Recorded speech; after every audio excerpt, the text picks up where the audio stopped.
ನೋಡಿ, ಕಡಲೆ ಬೀಜನ ಯಾರಾದರೂ ಮನೆಯಲ್ಲೇ ಪಾಟಲ್ಲಿ ಬೆಳಿಬೇಕು ಅಂತ ಪ್ಲ್ಯಾನ್ ಮಾಡ್ತಾಯಿದ್ರೆ ನಾನು ಹೇಳಿದ ಥರ ಮಾಡಿ ಪಕ್ಕಾ ಗಿಡಗಳು ಬರುತ್ತೆ.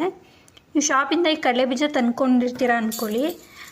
ಈ ಥರ ನೋಡಿ ನಾನು ತೋರಿಸ್ತಾ ಇದ್ನಲ್ವ, ಇಷ್ಟು ಈ ಥರ ದಪ್ಪವಾಗಿ ಚೆನ್ನಾಗಿರೋವಂಥ ಕಾಳುಗಳ್ನ ಸಪ್ರೇಟ್ ಮಾಡಿಕೊಂಡು ನೀವು ಪಾಟ್ ಒಳಗೆ ಹಾಕಿದರೆ ಪಕ್ಕಾ ಬರುತ್ತೆ. ನೋಡಿ ಈ ಥರ ಇರಬೇಕು ಚೆನ್ನಾಗಿ.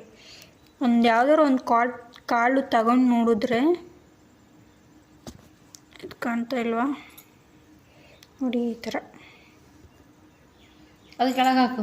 ಈ ಥರ ಇರಬಾರ್ದು. ನಾನು ತೋರಿಸ್ದಲ್ಲ ಇಷ್ಟೊತ್ತು ಆ ಥರ ಇರಬೇಕು. ಈ ಥರ ಮಾತ್ರ ಇರಬಾರ್ದು. ಈ ಥರ ಇದ್ದರೆ ಪಕ್ಕ ಗಿಡ ಬರಲ್ಲ. ನಾನು ಇಷ್ಟೊತ್ತು ತೋರಿಸಿದ್ನಲ್ಲ ಆ ಥರ ಗುಂಡಕ್ಕೆ ಏನು ಲೈನ್ಸ್ ಈ ಥರ ಇರಬಾರ್ದು ಕಾಳು ಮೇಲೆ. ಅಂಥ ಕಾಳನ್ನ ತಗೊಂಡು ಹಾಕಿದರೆ ಪಕ್ಕ ಗಿಡ ಬರುತ್ತೆ. ನಿಮಗೆ ಈ ವಿಡಿಯೋ ಇಷ್ಟ ಆದರೆ ಲೈಕ್ ಮಾಡಿ, ಶೇರ್ ಮಾಡಿ.